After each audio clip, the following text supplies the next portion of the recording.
Assalamualaikum warahmatullahi wabarakatuh.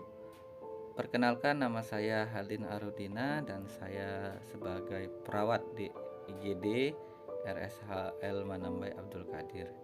Ya, jadi di sini saya akan melakukan analisis isu untuk meningkatkan pelayanan di IGD. Ya, jadi apa saja sih analisis isu yang ada di IGD? Yang pertama, itu kurang optimalnya perawat dalam penggunaan APD. Yang kedua, itu komunikasi terapeutik yang masih kurang. Kemudian rendahnya kepuasan pasien dan kurangnya petugas kesehatan dalam pelaksanaan SOP. Serta yang kelima, itu belum optimalnya sistem triase oleh tenaga kesehatan. Jadi dari kelima isu ini ada 3 isu. Yang pertama adalah sistem triase, penggunaan APD, dan pelaksanaan SOP. Nah, kita menggunakan analisis USG. Sebenarnya awalnya APD adalah yang pertama ya. Dikarenakan kita masih dalam pandemi, tetapi pada triase juga kita harus menggunakan APD yang lengkap. Ya, sehingga triase menjadi prioritas utama di sini.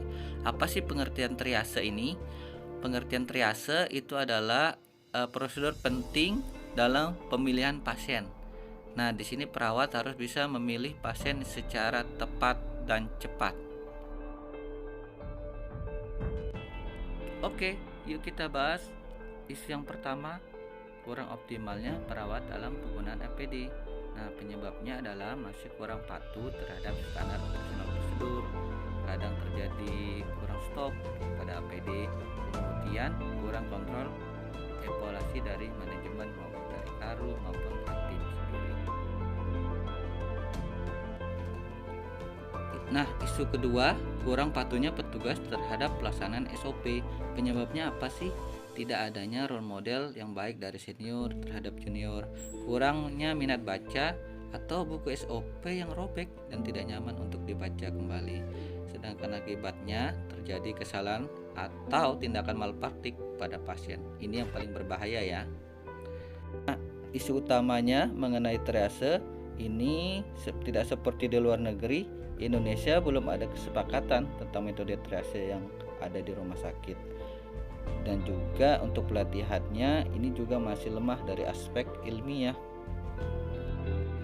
So, untuk mengidentifikasi isu dengan baik, saya menggunakan fishbone agar penyebab masalah triase di IGD dapat kita ketahui secara lebih terperinci. Contohnya, demand, kompetensi petugas yang kurang, jumlah nakes yang kurang bila merujuk, atau tidak adanya tim khusus di IGD. Penyebab lain seperti environment, terlambatnya dalam merujuk, budaya menunggu yang parah, ataupun di metode seperti sosialisasi yang kurang, ataupun komite mutu yang belum berfungsi dengan baik. Apa sih dampaknya? Tentu yang pertama adalah pelayanan pasien yang lambat, kemudian petugas yang melakukan kesalahan atau bisa terjadi malpraktik. Yang ketiga adalah pelayanan rumah sakit yang tidak optimal dan kepuasan pasien yang menurun. Jadi apa dong solusinya? Solusi yang kami tawarkan yang pertama adalah menjadwalkan in-house training setiap bulan, yakni pelatihan yang diberikan oleh dokter spesialis emergensi. Yang kedua adalah memasang banner tentang triase. Dan yang ketiga adalah membuat dan memberikan buku pedoman triase seperti yang dilakukan oleh RSUD Saiful Anwar Malang.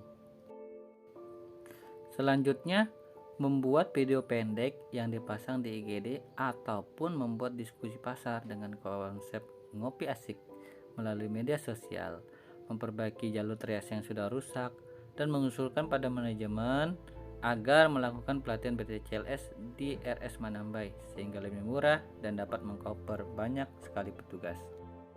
Khusus untuk ngopi asik, pada dasarnya ini sudah dilakukan oleh RSJ Mutiara Sukma. Semoga kita bisa menirunya ya. Terima kasih atas perhatiannya ya. ASN berakhlak, bangga melayani bangsa.